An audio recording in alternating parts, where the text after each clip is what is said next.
तर नमस्कार मित्रांनो, आपल्या सर्वांचं स्वागत आहे महाराष्ट्र टॉक मध्ये। तर आता आपण उपस्थित आहोत बदलापूरमध्ये गेल्या 5-6 दिवसांपासून मुसळधार पाऊस झालेला आहे। तर बदलापूरमध्येच नाही तर संपूर्ण महाराष्ट्रामध्ये जोरदार मुसळधार पाऊस पडत आहे। आता आपण उपस्थित आहोत बदलापूर नदीच्या इथं, जिथं बदलापूर नदीची पाणी पातळी जी कमीत कमी 16.5 असावी, तर आता ती क्रॉस झालेली आहे, त्याच्याहून जास्त झालेली आहे। 17.5 पर्यंत ही पाणी पातळी गेलेली आहे। त्यामुळे आता गेल्या काही तासांआधी हा जो संपूर्ण परिसर आहे, हा पूर्ण परिसर पाण्याखाली गेलेला होता।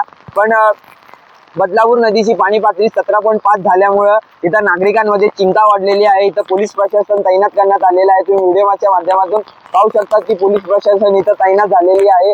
नागरिकांना वारंवार आवाहन करत आहेत की जर आपला अत्यावश्यक सेवा असेल, तर जर काही महत्त्वाचं काम असेल तरच आपण घराच्या बाहेर पडावं, नाहीतर नाही।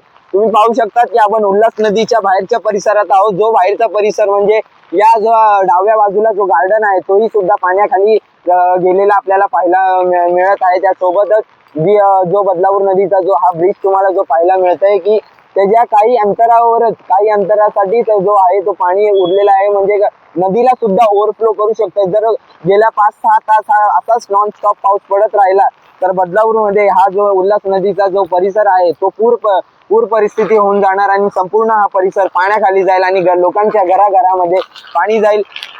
त्यासोबतच आज दुपारपासून सुद्धा ही संपूर्ण महाराष्ट्रामध्ये काही जिल्ह्यांमध्ये रेड आणि ऑरेंज अलर्ट जाहीर करण्यात आलेला आहे, कारण की दुपारनंतर जोराच्या वारा आणि जोराचा पाऊस पडणार आहे। म्हणून नागरिकांना प्रशासनाकडून आणि सरकाराकडून अशी कळकळीची विनंती आहे, जर मित्रांनो आपलं काही अत्यंत महत्त्वाचं काम असेल तरच आपण घराबाहेर पडावं, नाहीतर आपण आपल्या घरी बसून आपली स्वतःची सुरक्षता आणि आपल्या परिवाराची सुरक्षता करावी। तर अशाच अपडेटसाठी तुम्ही पाहत राहा महाराष्ट्र टॉक। मी गौरव गागडे, कॅमेरामॅन सिद्धार्थ आडव सोबत बदलापूर।